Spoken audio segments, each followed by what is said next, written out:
Now that you've finished the syllabus quiz, you'll see two new tabs that pop up. One is this e-text and homework tab. This is a backup tab. It has a way to get to your textbook, to your mastering assignments.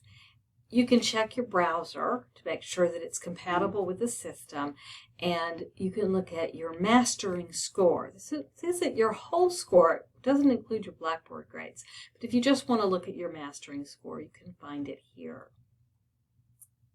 Let's close that.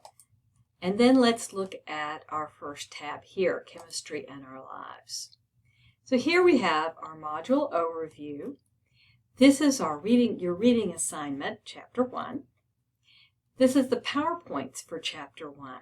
Sometimes people like to see the PowerPoints instead of reading the book. If you click Slideshow and then go to the beginning, you'll hear me annotate it. This is a video about scientific notation. That's one of the main focuses of this first chapter. And then you've got a couple of mastering assignments. Introductory to Mastering, which just shows you how to enter things. You should get 100 on that one. And then the Chapter 1 assignment. Okay, now down here we've got the Key Skills Scientific Notation Dynamic Study module.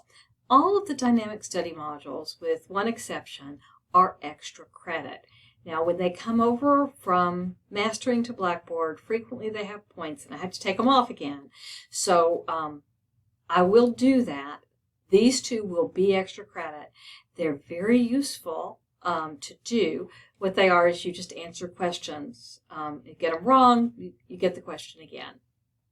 And then there's a quiz with its due date. This is an open book quiz, and it's over material in Chapter 1.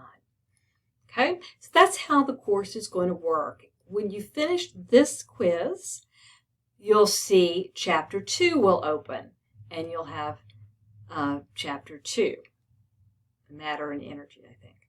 All right, welcome to the class, and let me know if you have any questions, anything at all that you don't understand.